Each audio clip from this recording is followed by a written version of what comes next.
सुप्रभात बच्चों। आज हम अध्याय नंबर 6 का अध्ययन करने जा रहे हैं, जहाँ पहिया है रिपोर्टाज के रूप में। और ये रिपोर्टाज एक रिपोर्ट होती है बच्चों, जो एक मतलब किसी भी न्यूज़पेपर के अंदर एक लेख के रूप में ये छपता है या इसको प्रकाशित किया जाता है। और इस रिपोर्टाज को अनुदित किया पी साईनाथ ने। तो इस अध्याय के अंदर हम देखेंगे बच्चों कि महिलाओं ने किस प्रकार से अपने आत्मसम्मान के लिए या रूढ़िवादी परंपराओं का खंडन करते हुए अपने मान सम्मान को पाने के लिए और किस तरह से आत्मनिर्भर होने के लिए उन्होंने एक ऐसा अभियान चलाया या ऐसे अभियान का संचालन किया जो उनके आत्मसम्मान को चरम सीमा तक पहुंचा दिया। तो इसके बारे में आज हम अपना अध्ययन करेंगे बच्चों, और इसमें देखेंगे कि किस प्रकार से महिलाएं अपनी खुद आत्मनिर्भर होकर जो पुरुष वर्ग यानी जो पुरुष प्रधान वर्ग कहलाता है समाज के अंदर, उसकी बराबरी कर सकती है। उनके साथ वो भी अपना मान सम्मान पाकर अपने जीने का हक पा सकती है। तो इसके बारे में आज हम अध्ययन करेंगे बच्चों। तो देखेंगे हम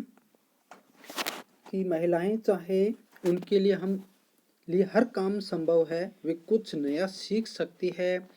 दिनों दिन तरक्की की राह पर आगे बढ़ सकती है। इन सब से पहले मन में लगन, मेहनत और तथा आत्मविश्वास का संचार करना जरूरी है, जो आपसी सहयोग से संभव होगा। तो यहाँ पर पी साईनाथ यहाँ पर इस रिपोर्टाज को अनुदित करने से पहले वो कहते हैं कि महिलाएं से तो किसी महिलाएं से कोई भी महिला हो, चाहे अनपढ़ शिक्षित कोई भी हो, अगर वो अपने मन में ठान ले या अपने मन में आत्मविश्वास का संचार कर ले तो वो कोई भी काम कर सकती है, उसके लिए हर काम संभव है। वो नया सीख सकती है, दिनों दिन तरक्की की राह पर आगे बढ़ सकती है। इन सबसे पहले मन में लगन, मेहनत तथा आत्मविश्वास का संचार होना बहुत जरूरी होता है। तो इसलिए यहाँ पे कहा है कि आपसी सहयोग से ये सब संभव होगा, यानी कि अगर सारी महिलाएं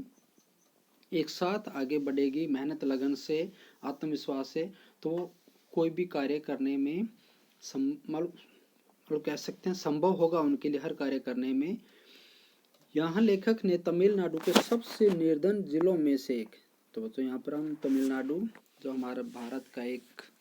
राज्य, दक्षिणी राज्य, सबसे आखिरी कह सकते हैं यहाँ पर दक्षिण की दिशा में तमिलनाडु के सबसे निर्धन जिलों में से एक पुडुकोट्टई का चित्र प्रस्तुत किया है, जहाँ अधिकांश ग्रामीण महिलाओं ने अपने बलबूते पर यानी अपने स्तर पर, अपने आप कह सकते हैं यहाँ पर अपनी हिम्मत पर साइकिल सीखकर अपने जीवन को बदला है तथा पहिए के आविष्कार की सार्थकता को स्पष्ट किया है। तो जो हमारा अध्याय जो आज हम अध्ययन कर रहे हैं बच्चों, तो यही हमारा अध्याय भी है जहाँ पहिया है। तो इस जहाँ पहिया का मतलब दिया है कि पहिए का आविष्कार जहाँ पर पहिए के आविष्कार पहुँचा है, वहाँ पर महिलाओं ने भी इसका सदुपयोग करते हुए, इस पहिए के आविष्कार का सदुपयोग करते हुए किस प्रकार से उन्होंने अपने जीवन को बदला, अपने आत्मसम्मान को पाया। तो इसके बारे में आज हम अध्ययन करेंगे बच्चों। तो हम देखते हैं जो एक तमिलनाडु का पुडुकोट्टई एक डिस्ट्रिक्ट, एक जिला, जिसमें महिलाओं ने एक ऐसा अनोखा अजीब आंदोलन चलाया और अपने जीवन की सार्थकता को यहाँ पर दर्शाया कि महिलाएं किसी से कम नहीं, वो भी पुरुषों के समान हर कार्य को कर सकती है। तो इसके बारे में आज हम अध्ययन करेंगे बच्चों। तो अपनी बुक में देखेंगे, सभी अपने पास सभी की बुक होनी चाहिए इस वीडियो को देखते हुए। पुडुकोट्टई यानी तमिलनाडु का जिला, साइकिल चलाना एक सामाजिक आंदोलन है। कुछ अजीब सी बात है ना, यानी यहाँ पर हम देखें अगर साइकिल चलाना एक अजीब आंदोलन, यानी कि ये साइकिल बच्चे चलाते हैं या पुरुष जैसे चलाते थे, लेकिन यहाँ पर एक महिलाओं के द्वारा एक सामूहिक रूप में एक ऐसा प्रदर्शन करना तो बच्चों अजीब ही होगा। लेकिन चौंकने की बात नहीं है, यहाँ पर चौंकने वाली बात नहीं, बल्कि एक बड़े उत्साह पर ये दृश्य था कि पुडुकोट्टई जिले की हजारों नवसाक्षर ग्रामीण महिलाओं के लिए अब ये आम बात है। यानी नवसाक्षर जो यानी शिक्षित होती जा रही बालाएं या छात्राएं या कह सकते हैं ऐसी महिलाएं उनके लिए अब ये आम बात हो चुकी है, क्योंकि ये पहले जब शुरू में जब आंदोलन रूप में चला तो ये अनोखा लगा, लेकिन उसके बाद अब हर एक वहाँ पर छात्र छात्राएं या कोई भी महिला इन साइकिलों का सदुपयोग कर रही है अपने पिछड़ेपन पर लात मारने यानी ठोकर मारती हुई, अपना विरोध व्यक्त करने और उन जंजीरों को तोड़ने का जिनमें वे जकड़े हुए हैं। तो यहाँ पर उन महिलाओं पर जो एक समाज में उनको एक केवल चूल्हा चौकी संभालने के लिए, मतलब यहाँ पर गृहस्थी संभालने का ही कार्य जो माना जाता था, लेकिन उन सब से वो विरोध करते हुए, अपना विरोध जताते हुए और उन सामाजिक जंजीरों को तोड़ते हुए वो अब बाहर निकली अपने घर से, और उन पिछड़ेपन जो यानी समाज में रहकर उन्हें तुच्छ समझा जाता था, ऐसी सोच को वो लात मारते हुए बाहर निकली अपने घर से। कोई ना कोई तरीका लोग निकाल ही लेते हैं, कभी कभी ये तरीके अजीब गरीब भी होते हैं, यानी कि बड़े अनोखे नजर आते हैं, लेकिन यहाँ पर महिलाओं ने ऐसा कुछ करके दिखाया। तो इसको बच्चों आप देख ही रहे हैं कि किस प्रकार से महिलाएं, तो नवसाक्षर ग्रामीण जो महिलाएं थी, उन्होंने ये एक मतलब एक कह सकते हैं अनोखी मिसाल कायम की, और करते हुए किस प्रकार से वो उस पुडुकोट्टई जो जिला तमिलनाडु का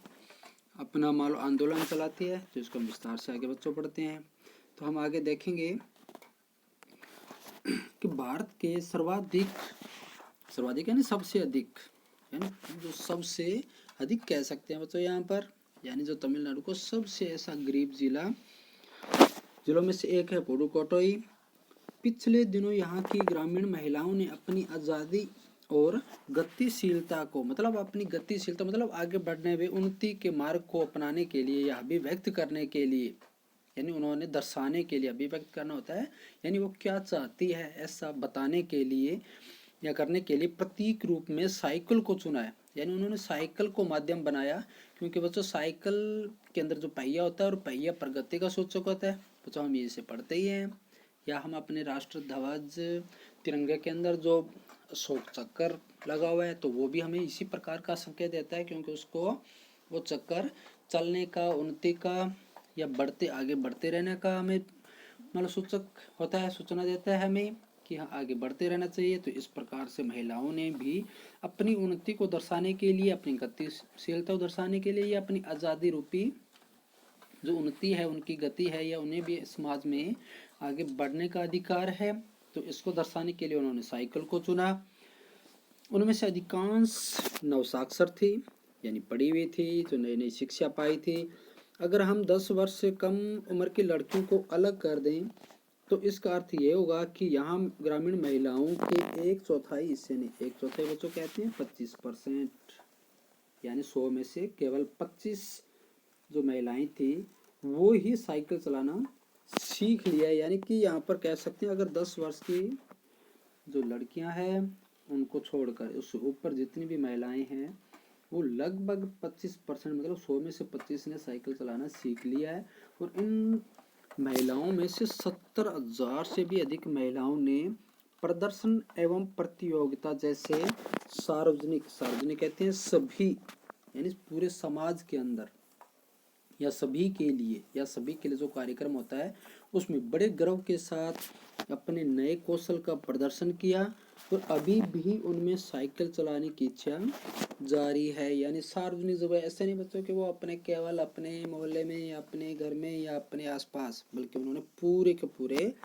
जहाँ भी एक सार्वजनिक क्षेत्र होता है, सार्वजनिक जगह होती है, वहाँ पर भी उन्होंने ऐसा प्रदर्शन किया अपने कौशल का। अभी भी उनमें साइकिल चलाने की इच्छा जारी है। वहाँ इसके लिए उन्होंने कई प्रशिक्षण शिविर भी चला रखे हैं। यानी ऐसी महिलाएं जो साइकिल चलाने में संकोच कर रही है, हिचकिचा रही है, या उनको साइकिल चलाने में कोई समस्या या दिक्कत आ रही है, उनको भी ऐसे प्रशिक्षण शिविर चलाकर उनको सिखाया जा रहा है और उन्हें आगे बढ़कर समाज में अपना और किसी भी प्रकार का कार्य करने के लिए साइकिल को अपनी सहायता के रूप में या अपनी ऐसा साधन के रूप में कि वो जल्दी से उस कार्य को करने के लिए उनको प्रशिक्षण दिया जा रहा है। ग्रामीण पुडुकोट्टई के मुख्य इलाकों में अत्यंत रूढ़िवादी, तो बच्चों यहाँ पर रूढ़िवादी के दिया है पुरानी परंपराओं के जो अनुसार चलने वाले, जो पृष्ठभूमि यानी ऐसा समाज जो पुरानी परंपराओं को महत्व देता है, ऐसे इलाकों में अत्यंत मान लो रूप से मान लो जो रूढ़िवादी को परंपराओं को अपनाए हुए थे, वहां से आई युवा मुस्लिम लड़कियां सड़कों से अपनी साइकिलों पर जाती हुई दिखाई देती है। तो बच्चों यहाँ पर मुस्लिम लड़कियों को अगर यहाँ पर दर्शाया है जो रूढ़िवादी रूप में, तो बच्चों यहाँ पर जो मुस्लिम वर्ग था उसको उनको तो बहुत ज्यादा महिलाओं को यहाँ पर मान लो कह सकते हैं अपमान सहना पड़ता था, क्योंकि उनको जो ये बुर्के के अंदर रहना और परिवार के अंदर रहना, घर से बाहर तक नहीं निकलना होता। और इस प्रकार की वो औरतें जब इस प्रकार के बुर्कों को त्याग कर या ऐसे पर्दा प्रथा से बाहर निकलकर अपने घर समाज में आकर उन्होंने यहाँ पर दर्शाया कि वो भी किसी से पीछे नहीं है, या वो भी अब इस पुरुष प्रधान समाज से दबकर रहने वाले नहीं है, वो भी अपने आगे बढ़ने के लिए इस प्रकार से अनेक जो मान लो यहाँ पर उनके आत्मसम्मान के लिए या उन्हें अपना कर्म क्षेत्र चुनने के लिए वो आगे आएंगी, वो किसी से बाधित नहीं रहेगी। तो इस प्रकार से जो मुस्लिम लड़कियां थी वो भी सड़कों से अपनी साइकिलों पर जाती हुई दिखाई देती है। जमीला बीवी नामक एक युवती ने जिसने साइकिल चलाना शुरू किया है, मुझसे कहा। तो यहाँ राइटर पी जो साईनाथ है वो कहते हैं कि एक बार ऐसी युवती साइकिल पे जा रही थी, मुस्लिम वर्ग की थी, जमीला बीवी नामक युवती। तो मैंने उनसे पूछा तो उन्होंने बताया कि ये मेरा अधिकार है। तो यहाँ पर बताया कि ये मेरा अधिकार है कि मैं स्वतंत्र एक देश की स्वतंत्र नारी हूँ और मैं इस समाज के रूढ़िवादी परंपराओं को नहीं मानती, ये मेरा अधिकार है। अब हम कहीं भी जा सकते हैं क्योंकि हम अब कोई बंधन, हमारे पे कोई बंधन नहीं है, हम आज़ाद हैं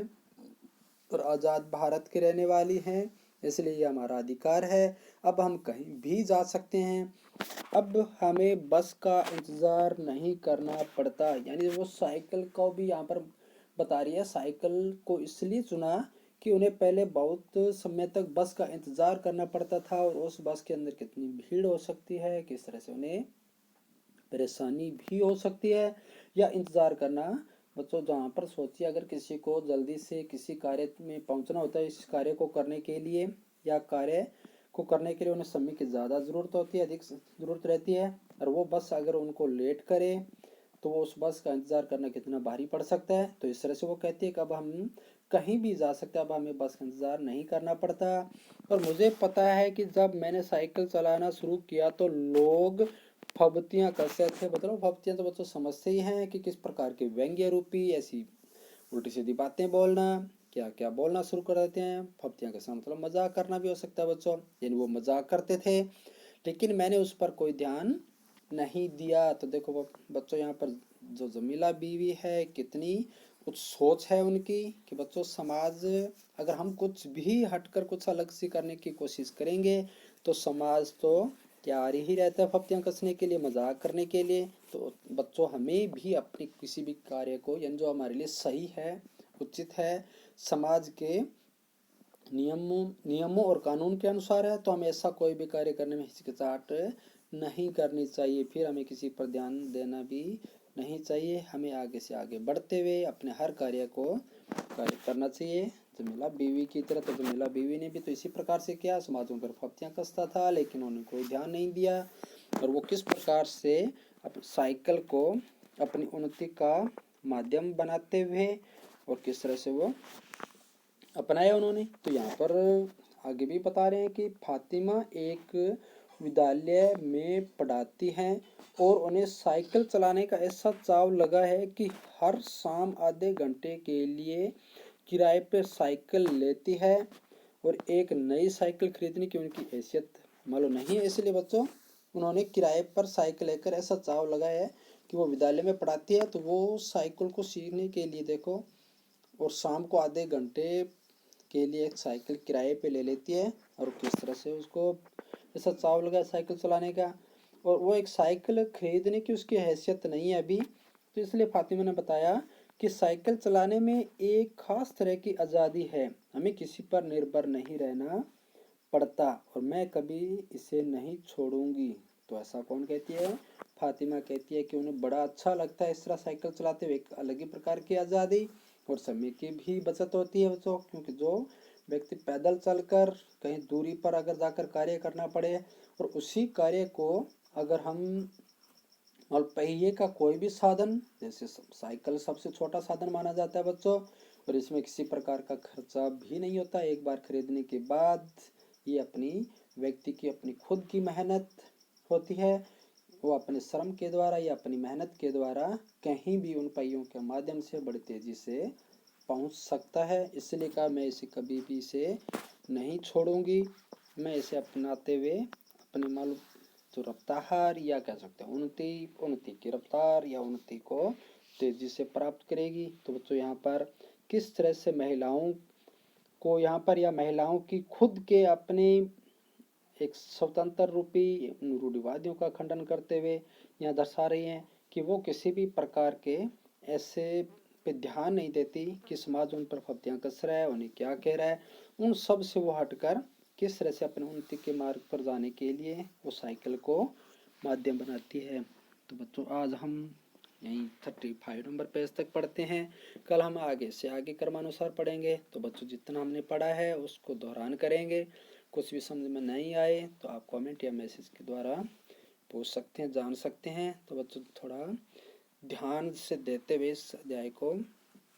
करेंगे, क्योंकि एक रिपोर्टाज के रूप में है और ये रिपोर्टाज हमें एक निबंध लेख की तरह ही होता है जिसे हमें अपने शब्दों में बनाकर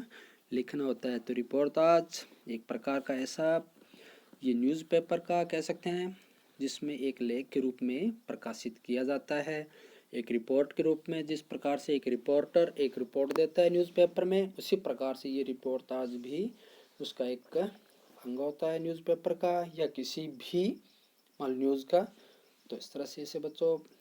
जो रिपोर्टाज के रूप में आज हम अध्ययन किया है और आगे भी करेंगे कर्मानुसार, तो इसे थोड़ा ध्यान से देखते हुए अध्ययन करेंगे। जय हिंद।